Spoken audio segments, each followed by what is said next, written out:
Yes, sir. All right, we'll go ahead and call this meeting to order. Could I get a roll call, please? Chief Thornton, Here. Captain Ward, Here. Brandy Davis, Here. Dee Dee Hayes, Here. Lillian Pike, Here. Battalion Chief England. All right. Next on the agenda is approval of the minutes. Everybody should have had the November 2020 minutes emailed out to them. We didn't have minutes for the December meeting. So is there any questions on the November meeting? Everybody had a chance to look it over. If you got any questions or comments you want to make on that? All right. Do I have a motion to approve those minutes?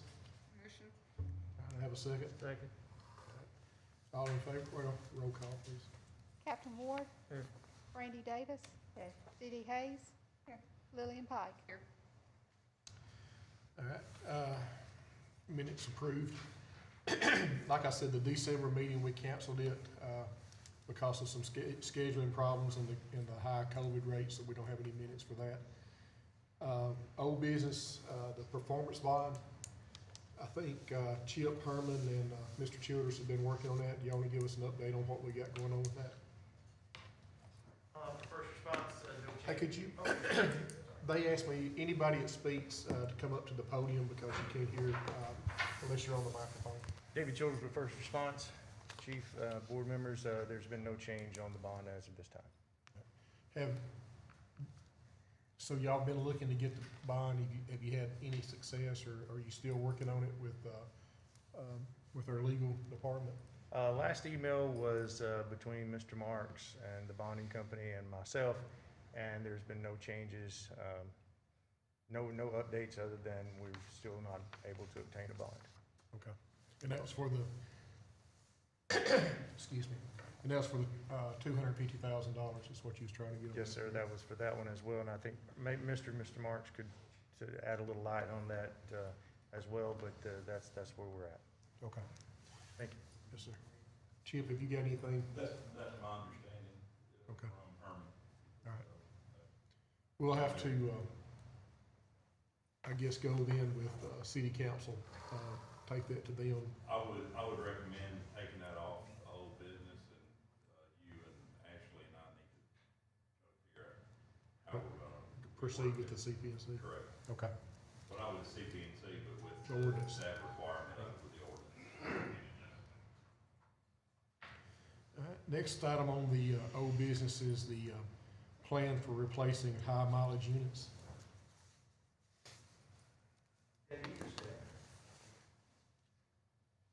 Yes, sir, Chief, board members, we're still in the same position. We're waiting on clarification on ordinance revisions as well as the bond to start capital reinvestment. All right. So, even though you do have the CPNC and stuff, it's been signed and you have that, have you done anything about replacing any of the vehicles? We have not started any replacement opportunities at this point in time.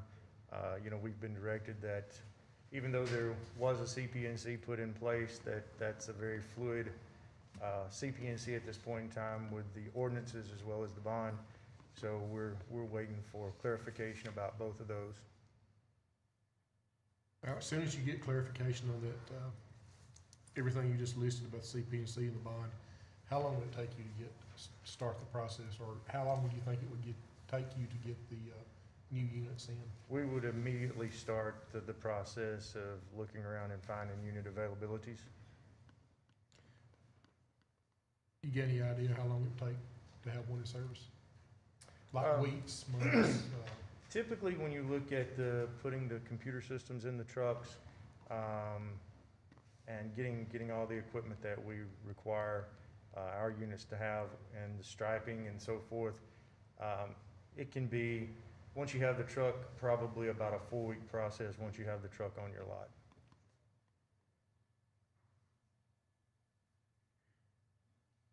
Okay. Chief, my understanding of what the decision has been is that we are not gonna recommend revocation of the CPNC base solely on the performance bond. So that's the only thing that's preventing updating the units, then Do you, Well, that's the first we've heard of that one.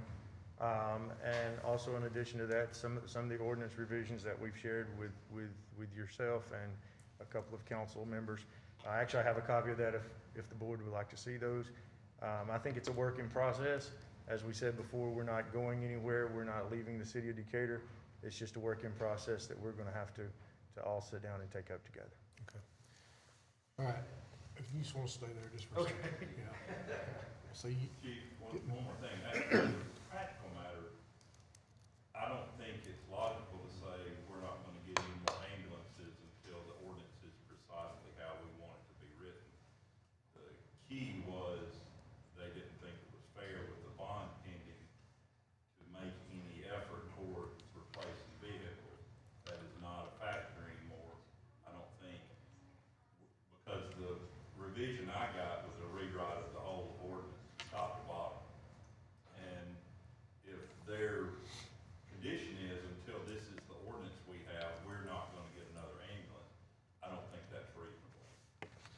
so we're kind of mixing into old business and new business on that. The next thing on the agenda is the new business, so. But, well, he brought up The that he ordinance was not change. gonna do the Right. ambulances until the ordinance changes were done. Right. And so I, So the ordinance changes is something we'll need to address that. But I agree with, Mr. Alexander. We was trying to get that, bond done by the 31st of this year, or December 31st of 2020. And, as Chip says, and you said that you're not able to get that $250,000 dollar bond, for your company to comply with the ordinance and CPNC. So, since that's not gonna be held against, since they're not gonna hold that against you, the process of replacing the truck should go ahead and start. Well, Chief, I beg to differ. To say that it's not gonna be held against us, that's like saying there's not a purple unicorn, okay? You can't hold something against a company that was never there to start off with. It's never been available. It's not because of the company's finances. We proved that through an audited financial, okay? Which that was the purpose of the ongoing. So we produced an audited financial, and the company actually said, we've got great finances. I don't know if anybody received that email or not, okay? Next thing is, from a point of business standpoint, with the current ordinances in place, it would not be due and proper for me as the president of the company to start injecting capital into something that has the ability to put you out of business in 3 months. That would be a wrong decision for me as the driver of the boat. Chief England? Yes, sir. In the one meeting we had, and Commissioner Marsh was here also, and I believe it was a council meeting, is you said that, and it was on documentation, that you would have to December 31st of 2020 to establish a bond. Then after that time, you would start, you said once you get the CPNC signed, that you would begin replacing 2 to 3 trucks a year after that. So that's where I'm at on this, is you have got the CPNC signed. You have the CPNC for the city of Decatur. So going off what you said in the previous meetings, is that once the CPNC was signed and you knew that you was gonna be here in business for the next 5 years, that you would start replacing your higher mileage trucks with 2 to 3 trucks a year. The whole ordinance change and things like that was never a factor in those meetings that we had here before that. Chief England, the ordinances have been a factor since August, since August the 19th of 2019. They have been a factor. We've repetitively said there's problems with it. Maybe I should have had our attorney here today to state all the problems with the ordinance. We're trying to work with the city. If the city doesn't want to work with us, let us know. We're trying to work together with this, okay? We're in unprecedented times, and if you're asking a company to reinvest money on something that you can literally lose your business license for in 3 months with the current city ordinance, that's unfair. So just to clarify, what are you saying that you need for you to start purchasing the new trucks, updating the trucks? I think that we need to sit down with the city council and go over some ordinance changes that basically are fair and equal to both sides. of ever who the provider is, whether it's first response or whomever else you have lined up. We need to sit down and make it fair and balanced. Well, you know, I'd ask you for some changes on the CP&C ordinance changes that you, Yes, sir. that you wanted to see. And what you sent me was pretty much just a total rewrite, of what the ordinance was Yes, sir. originally. I think we need to look at key specific things within the ordinance and try to fix them that you're having problems with. And we are definitely open for dialogue, definitely. But that like just complete rewrite of what the ordinance is, I don't see that happening, anytime soon like that. And I think, with some of the problems that you have with trucks and stuff right now, and the mileage on your trucks, that we need to start looking at how you can get newer trucks in service to make sure you're not having mechanical breakdowns that you're having on the trucks now. And we understand the position, and we understand that we do need to do some readjustments with our vehicle. I'll give you a prime example. We have a truck that is a new truck. Transmission just went out on the truck. This is our problem with buying new trucks. You're buying a warranty, okay? We can get you a written statement from Ford if you need it, that it was gonna take them 4 weeks to get the truck in to diagnose the issue, and then approximately another 4 weeks to install the part. You would have a unit down for 8 weeks at that point in time. Whereas the units that we currently have that are not, doesn't have warranties and are 2014, 2015 model units, we had one that had a transmission go out, and we were back up and running that truck in 4 days with a new transmission.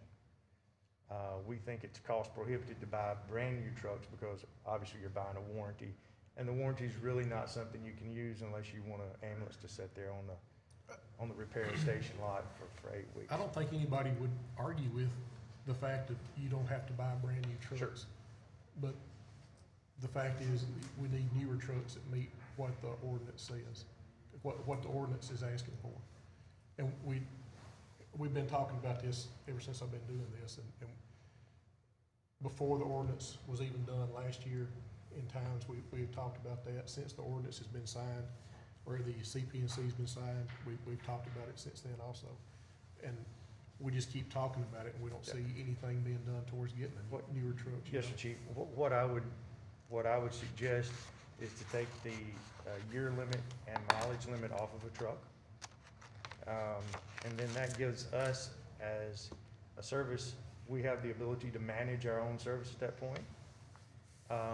It's not always about the year of the truck, and it's not always about the mileage, because if that was the case, I don't know that many people in this room knows that I'm an airline transport pilot.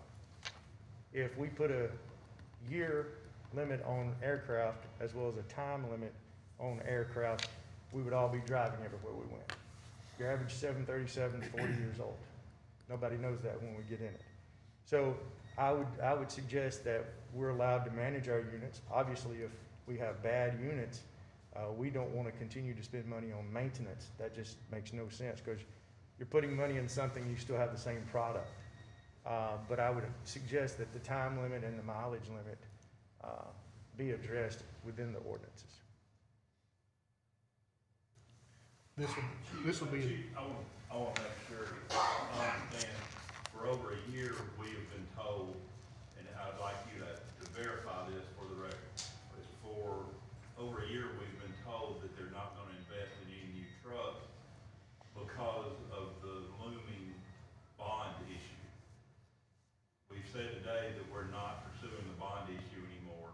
And so now, what we're being told is we will not bring the trucks into compliance until you change the ordinance the way I want you to change the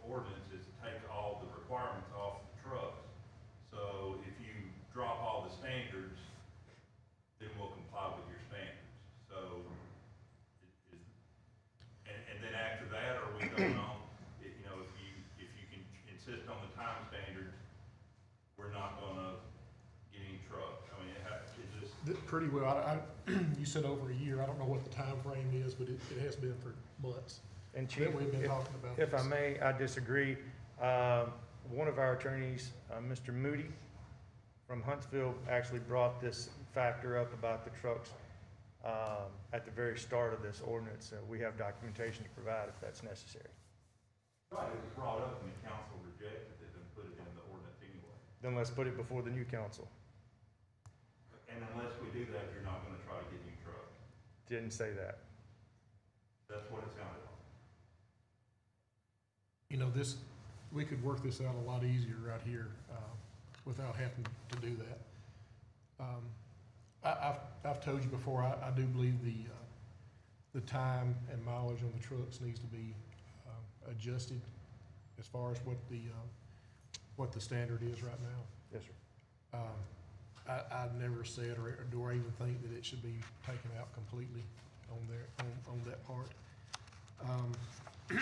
I think we need to sit down and figure out what, and like I said, this is what I've asked you for months, multiple times, to give me what you think would be a fair year to keep the truck under and the mileage to keep it under for your different types of response for those vehicles.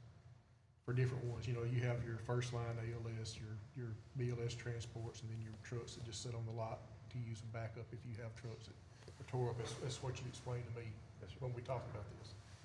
But yet I've never gotten anything sent to me or anything from you as far as what you would like to see those numbers change to. And then today you're saying you just like for the numbers to be removed completely on it and let you manage your trucks. I think it has to be some type of year and mileage in the ordinance to ensure that we do have good running, quality equipment out on the roads for the city of Decatur, for the citizens that you're servicing. So that's what I would like to see. I'd like to see something in writing saying this is what we would like to, you know, like you said, what's fair and reasonable for both the city, the citizens, and for your company, you know, to be financially for your company to be able to move forward. Yes, sir. But I still haven't got that, you know, other than what you just said today. So can you give us a change that you would like to see in that ordinance for the replacement of the trucks? Now, you have given me a change in the replacement of the trucks, but it was, you know, we talked about that. It wasn't something that was doable when you give that to us. So can you get us something that we could sit down and work with? Sure, just to be clear, you're looking for year and mileage. Right. Okay, yes, sir. Year and mileage for the trucks, and I really feel like it needs to be a tiered system on it. You know, what your however many first line ALS trucks that you have responding to ALS calls need to be at a higher standard than what your BLS trucks that you do dialysis transfers and hospital transfers and stuff on.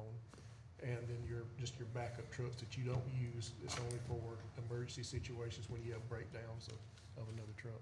Yes, sir, I can get that to you. The only question I would have is, let's just, for all intents and purposes, say that we choose the year 2015, and we have a truck in service, and it's approaching whatever the mileage limit would be, and then for some reason we replace the engine and transmission drivetrain, that would be, do we get any credits, I suppose, would be a lack of a better word, but any credits for that since the mechanical is actually updated in the truck? Well, I think it needs to be something that you put in your proposal that you send to us to change on the ordinance and the CP&C.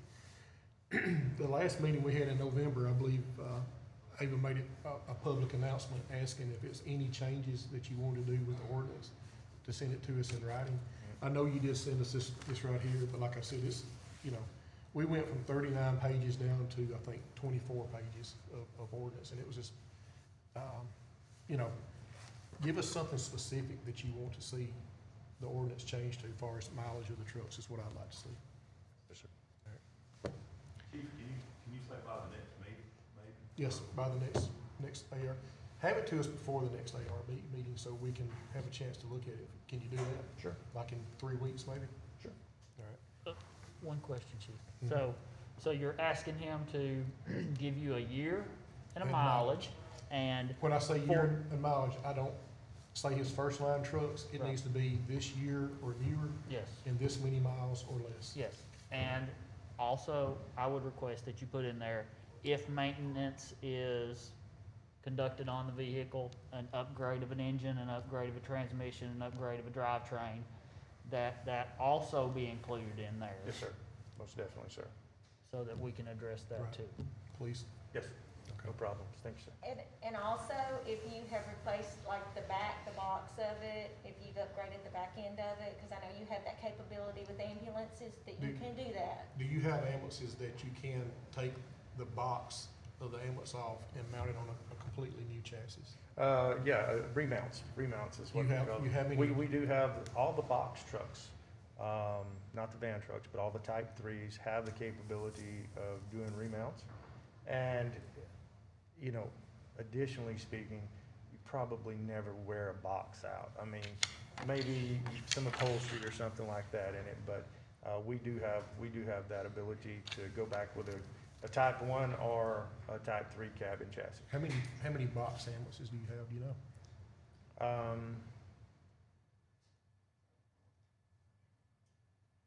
Probably 8. Um, And that's something that we have looked into is the Right. remount procedures. So anytime that any ambulance service I've seen or been associated with, if you do a remount of the box, if you take the box off, put it on a new chassis, that completely changes what the truck is. Just like you say, it's hard Correct. to wear a box, especially a good box out. Sure. And when they do that, they do some upgrades and update on the box, you know, they work on it also. Sure. So, I would think if you remounted a box onto a new chassis, that would count as a whole new unit. Yes, sir. I think we'd have to look at and discuss if you just change the motor out on a vehicle, what that counts for, if you put that in your Yes, sir. proposal for us to change to. I know Yes. I got a truck, and if I change the motor out on it, I may have a new motor, but I still got the same old truck that's had all the years on it, so, Yes, sir. just to put that in your proposal that you send to us and, Yes, sir. for us to take a look at. Thank you. And that's the same thing also, while we're talking about it, is the ordinance changes. If we got things in the ordinance that needs to be changed and updated to make it better for both the citizens, the city, and for your, company, by all means, we need to sit down and look at those, but not just like a total rewrite like that. Just give me in writing what you think is specifically needs to be changed in that ordinance that, we can look at to try to make it better for, you know, everybody involved in Yes, it, sir. you know. Does anybody else got anything on that? The next thing on here, I'll let you address, the, lack of EMS units on calls and why we're having such a problem having enough EMS units to run calls, and what's your plan to make sure that we do have enough EMS units? Right. It's a very good question. One thing is, we all know that we're operating in some very unprecedented times right now, with the COVID-19 virus. Routinely, on a daily, position, we are having 3, sometimes 4 people absent as far as staffing goes. We do have backfill. Pretty much all of our employees that we have are in overtime all the time because we're backfilling with those. One thing I'd like to add is for safety for the company, safety for the residents, we're in a time now where if an employee calls you and says that they're not feeling well, used to it was come on into work and let's work it out.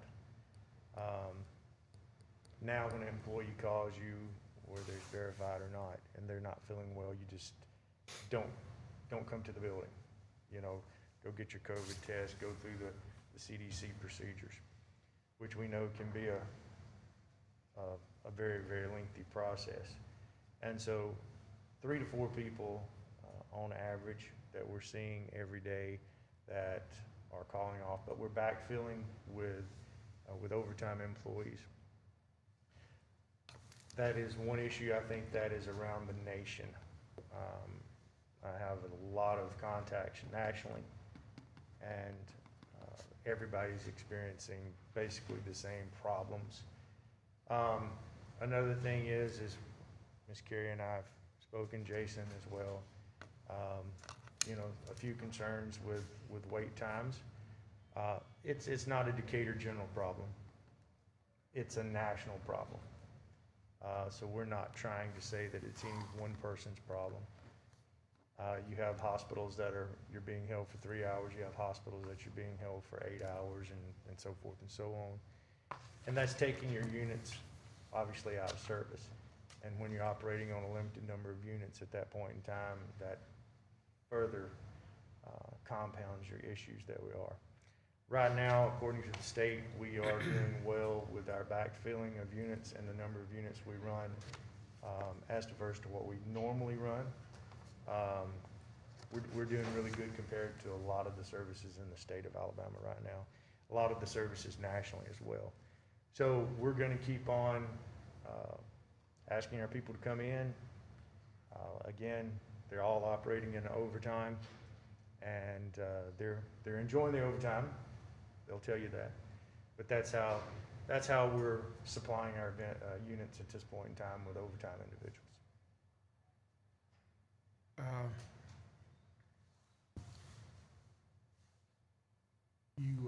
You said a lot right then, but like I still didn't get a how we're gonna fix the issue of us not having enough ambulances on the road to do run the calls that we have in the city. When you normally run, how many ALS units do you normally do? How many you have on the road normal? If you 4 to fully 5. staffed? 4 to 5. 4 to 5, and today you got how many? We have 4. You got 4? This morning when I looked, you had 3. Yeah.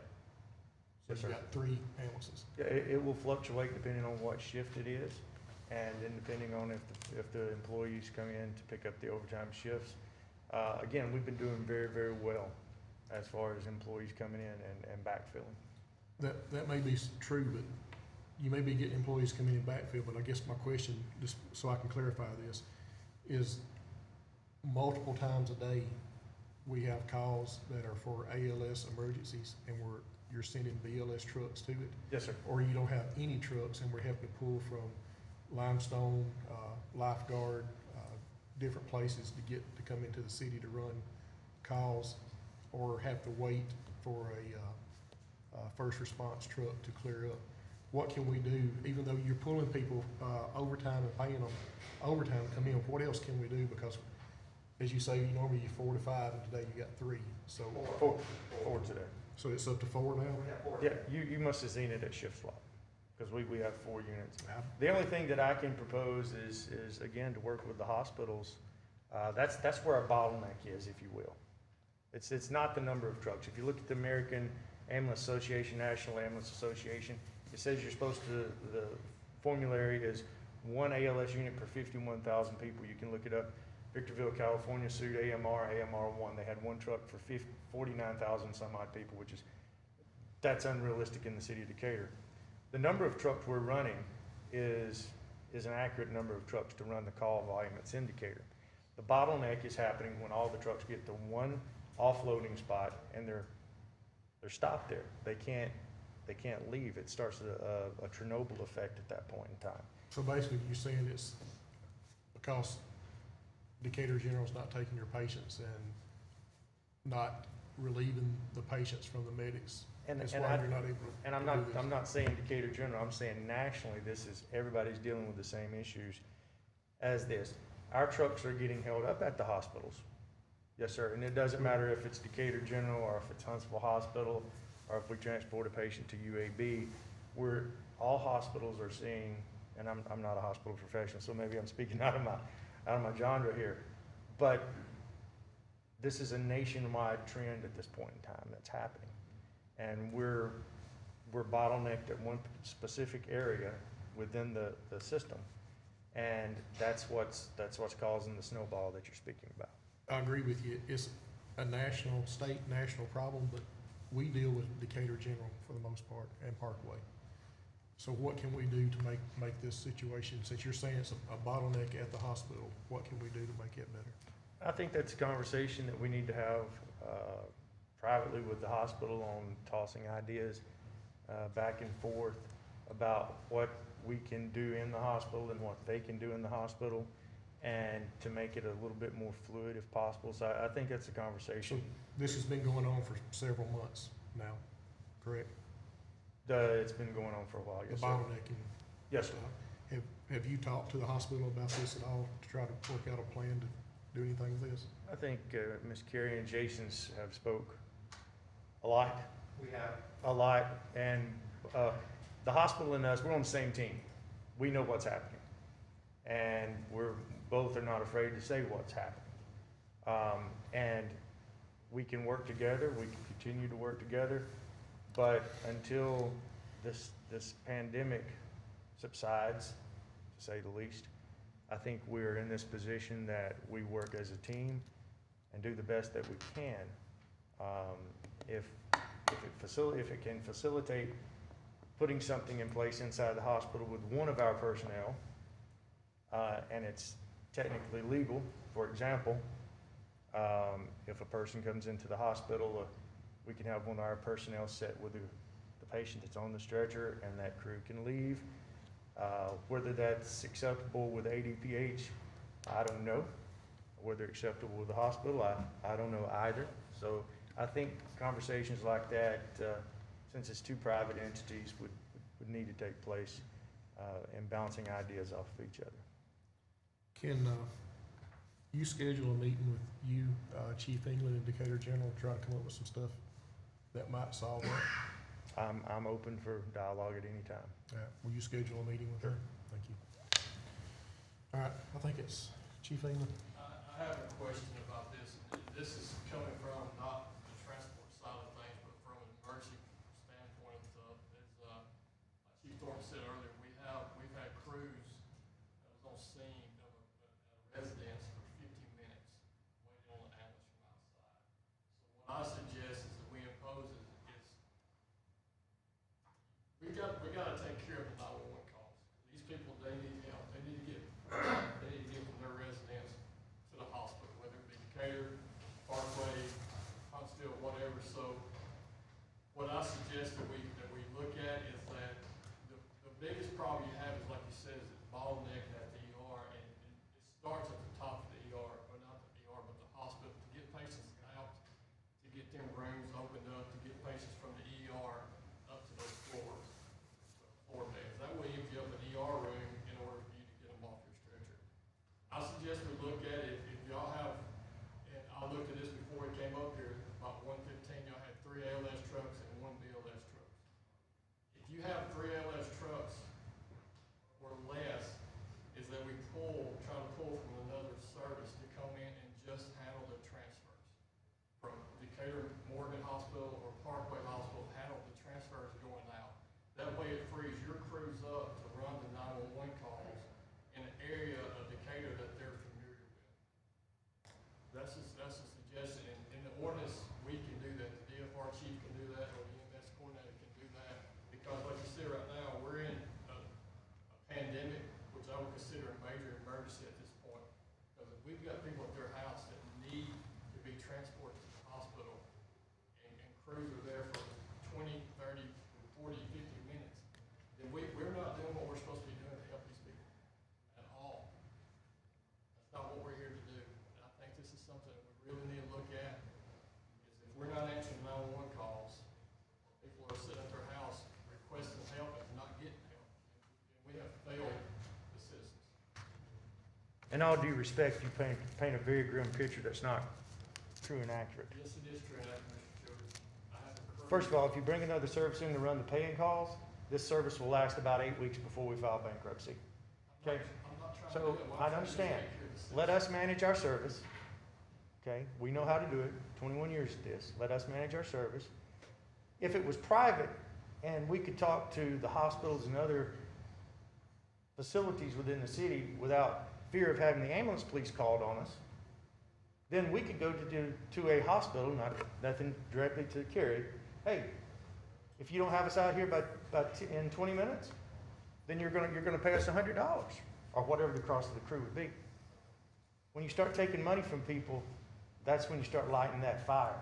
You get somebody that wants to do something, instead of, well, we're status quo, and that's how we are. Speeding tickets stop people from speeding, right? Well, that's a bad example, I'm sorry, bad example. Thank you. Penalties stop people, penalties. I agree. That's the same thing. If we're allowed to negotiate our private service with the private facilities and manage our private business, we're all gonna be a lot better off. But your idea of people are doing without emergency care, that's inaccurate. We can look at the numbers to tell that. We can not pro QA, but QA, QI, all the calls, and you can see that that's not accurate either. And then in addition to that, if you take the pay-in calls that fund the 911s, which we've been trying to give you forever because you don't make any money at it, then you're taking our cash flow away. And then pretty soon you're gonna be dealing with someone else standing up here that's gonna be telling you the same thing. No disrespect intended, that's just the way the ambulance business works. So I am not a proponent of that at all. So your position is that you are not getting paid for the hospital transport? That wasn't my position at all, no, You sir. said if you could charge them $100, then maybe they would, you're saying they're not paying for the transports now? No, I'm saying that if we had the latitude to go to the hospital and say, we're gonna work this out, and it not be broadcast, I should say, of how we're gonna work it out, there might be a better way. If it came down to, hey, you're gonna have to turn us around in 20 minutes, how can we make this happen? Then I think it's a lot more open with two private companies behind closed doors speaking with each other, rather than us having it in a council chambers trying to work out two private companies' issues. But you're getting paid for the transports now, and I'm presuming that y'all negotiated or continue to negotiate what the cost of those transports will be, correct? No, sir. We get paid for the calls that are insured, that are transports that are covered by an insurance company, and we're not able to negotiate any prices on the insurance pay because that's called a contractual. But the others, the hospital's paying for, Which ones are you talking the about? ones that insurance doesn't cover. On 911s, the hospital assumes no responsibilities. Listen carefully to my question and see if you can answer it. On the transports from the hospital, not covered by insurance, you're saying you are not being paid by the hospital for that? To which facility is, Any facility? correct. You are correct. We don't get paid for many calls that we transport out of the hospital that do not have insurance. Okay, that's not my information, but okay. Jeannie, is there any way you can show how many calls that are ALS calls that are dispatched out, that a BLS truck goes to, or we have to ask for somebody else to provide service because first response don't have a truck available? We can probably pull the ALS calls, the BLS trucks to respond to are easy enough. The ones that have to be requested, that would be kind of going through the notes, that's a little more challenging. In a short time frame, it's not that big a deal, but anything long would be very easy. I may be wrong, but just listening to the radio during the day, seems like I'm constantly hearing where, you don't have an ambulance en route. We're having to send a BLS ambulance en route. Your next closest ambulance is gonna be coming from Hartselle. It seems like it happens a lot, and a while ago you just said that was England is saying keep it when it happens, or no, and I hear it pretty regular. And that's what I would like to see. I'm sorry, Go ahead. let me interrupt you. I have a question. On your reports for the monthly reports, and I know this is kind of jumping ahead. You reported in October that you rolled 14 calls in October, 13 to Lifeguard and 5 to somebody else and 1 to Hemsey. And then you rolled 12 in November to Lifeguard. Is that because you didn't have any units, or what was the reason for that? I think that's a good question, Ms. Dee. I think we'd have to look and see, were those emergency calls or were they non-emergency calls? Because on the non-emergency side, we have been reaching out, in order for us to take care of the 911s, we have been reaching out to other provider to take some of those calls. So I think we'd have to to go a little deeper into those numbers to see, were they alpha calls, were they Charlie calls, or were they transfer calls at that point in time? Those are all 911 calls, because y'all don't get a copy of the non-emergency stuff, that's all emergency. Okay. I didn't know if those were like I transports. didn't know what that report was. All right. Jeannie, if you could get that for the board, I'd appreciate that. Please. Thank you. Anything else, sir? I think that's Will it. you be working out the issues with the bottleneck anytime soon? I am free to work. Start working on it? I think that's something that's paramount to start working on immediately, with the hospitals on that. I think we're working it out now. Just a second. Are you available tomorrow? You, Jason, available tomorrow? Yes, sir. You get time? 11:30, pretty much. I'll get pizza. 11:30 at the training center? Or at the hospital, even when it's 6 in one hand, half a dozen the other. Tell me where. All right, sounds good. 11:30 tomorrow. Let's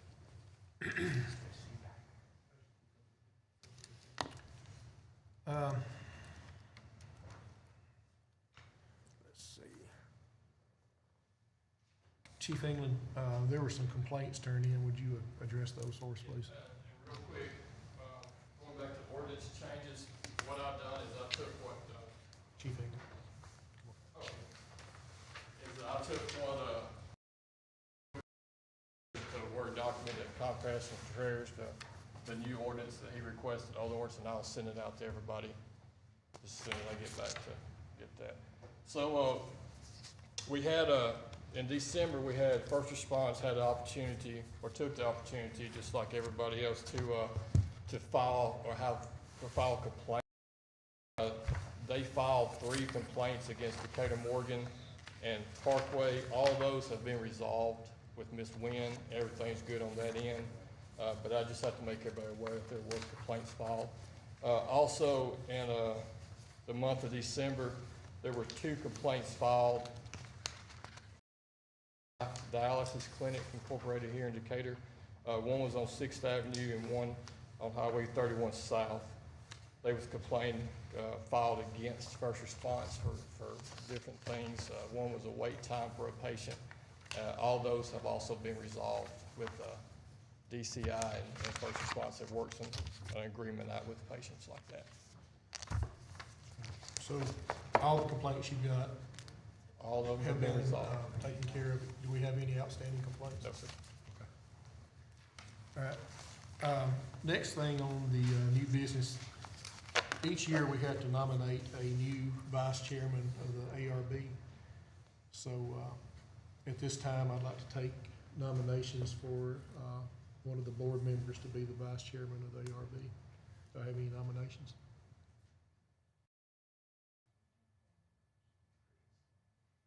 Or does anybody want that position? Well, that's damn it. Well, then I need to make somebody to be.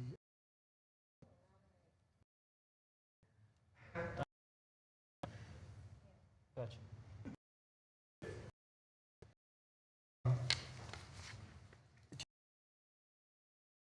We'll close the nominations. A motion. Second. All right, got a motion. Roll call. Captain Ward. Okay. Davis, Yes. Yes. Pike, Thank you, Captain, No problem, Chief. I got bounding Joey and taking on this position.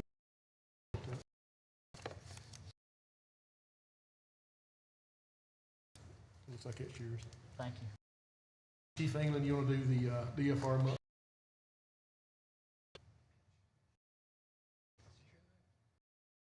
All right, so, for the month of 20, You had a fractile response of city of 95.3.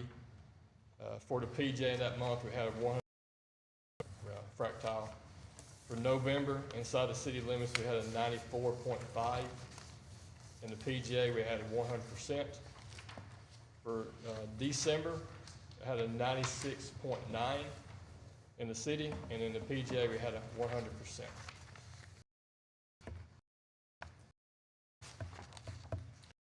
Any questions? Thank you. David, or you or Jason going to do the first response?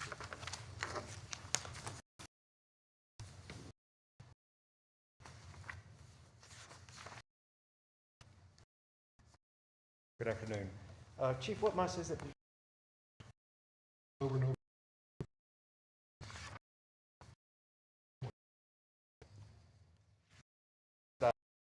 Report that I turned in for October and November, and we do not have the December numbers yet. The numbers are no time exempt forms given because during October, November, the system was down up until December the 8th. We started getting reports December the 9th from Central Dispatch. But currently, as it stands, for the month of October, city, we were at 93. October for the PJ was 9% or 91%. November for the city, we were at 88. No, I'm sorry, correction, 89.3. And for the PJ, we were at 92.8. Like I said, for the month of December, I do not have those numbers yet. But currently, as it stands now, with the 2 months combined, that still puts us at a 91.3% for the city and a 92% for the PJ for October and November. Have you filed your exemptions for those months? October, November, and December, have you filed the exemptions? No, I have not. That is something that is going to take an exorbitant amount of time to compile. I think Chief England has sent you and Mr. Childers an email about that several weeks ago, and you said it would take a couple of weeks to get Right, that was from stuff in. correct. That was for December the 9th forward. Okay. Yeah. The ones for October, November, once I finally gather the information that I need from Ms. Samantha, then she will spend many hours at her desk compiling the information that I need. So what about the month of December? I'm working on them. Okay. I haven't completed them all yet. I'm waiting on them to, with the, as David was speaking about, with everything bottlenecking, if you will, it has caused a lot more work to be able to do a time exempt that used to take 5 and 10 minutes. One time exempt could take 45 minutes to an hour to do. Theoretically, you really wouldn't need those time exempt forms if December's numbers are where they need to be. Theoretically, That way yes. you wouldn't- Basically, yes. Because like you said, you're still pretty good with 2 months, if we can just have December's numbers where it needs to be. Yes, and I had spoken with Ms. Samantha last Thursday when she was working on October and November. We spoke about doing December's, and I kind of even made mention to her, well, I'll wait to, I'm kind of holding off just a little bit, send me December's report, and, you know, we'll kind of see where we're at from there and move forward. So I was working with her, and we're just waiting on the report, that's all. Okay. Anybody got anything, questions or anything? She sent the December report though, right? No, I have not sent him the December report. I was giving him an opportunity to submit the time exceptions to you. He might need to Okay, submit that's for all right. December. He doesn't have his December. You have yours, since you don't have to do the time Yeah, exceptions. but I mean, you've got the paperwork you need to look at, you've got the Excel spreadsheets that you need to look at, determine which calls need. not December, no. I mean, for the time exempts, if you're asking me for the time exempts, what I need for my employees to turn in time exempt form and the information from Ms. Samantha, yes, I do have that. But I thought you was talking about the complete whole month report broken down for each category. So I'm just making sure that you have the paperwork you need so that you can go through and see which. Yes, I'm working through it, yes, that's correct. You can have that to us on the February meeting, right? Yes. So that would take care of the month of December, then the whole final fourth quarter of 2020 instead of doing it this month, we can do it in February. That's correct, and if we need to go back, and if that's gonna put us, you know, if it's gonna put us below the 90% for the quarter, then that's gonna be a whole nother 3 months or so worth of work, between Miss Samantha and myself, trying to compile October and November, all the way up to December the 8th of the time exempts, that we didn't apply for any time exempts whatsoever. Okay. All right, that's just, hopefully your times come in good and Yeah. we move on. All right. And listen, just for clarification on the, I know Chief England spoke about the 3 complaints that first response filed against the hospital. Just for clarification, we did not file any complaints. They were nothing more than just an answer to the 2 complaints that were filed against us.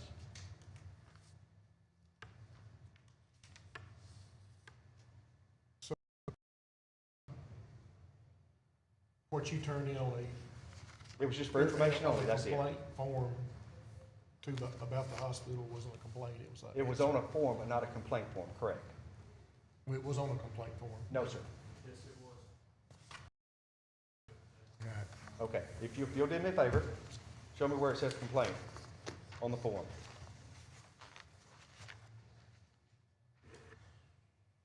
First line. Complaint against. What's that say? Okay, complaint against. Okay. Complaint filed. Individual making the Technicality. For verification, I was not, it's the hospital's all I'm saying. That's just Okay. the only thing I want to So make it clear. was something that they had complained about, it was just answering.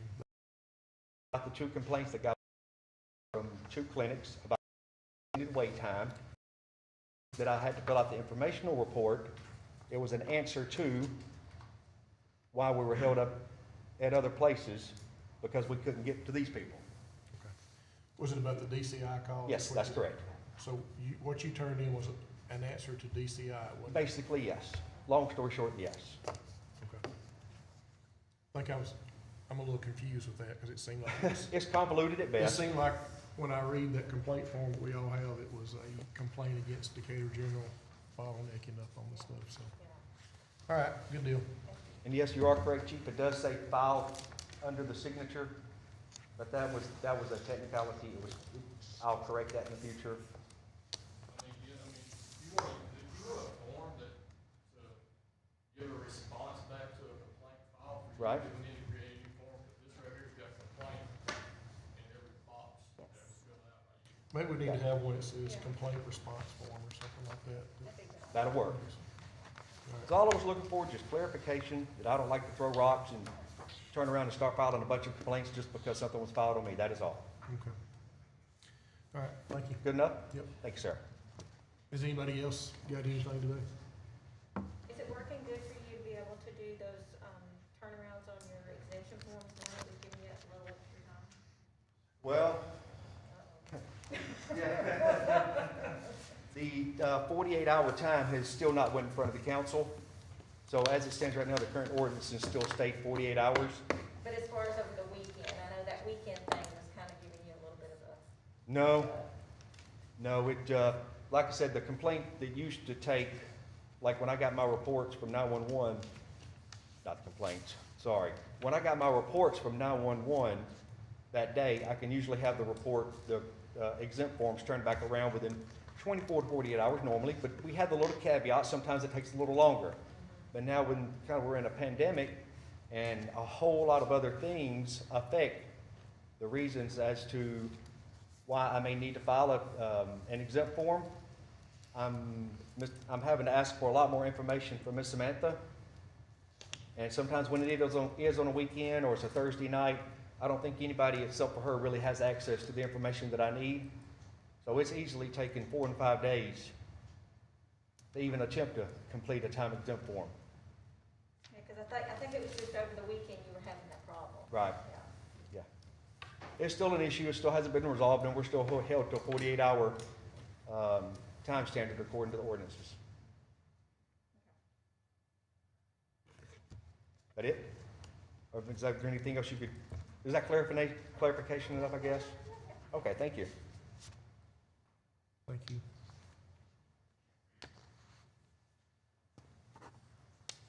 does anybody have anything else today?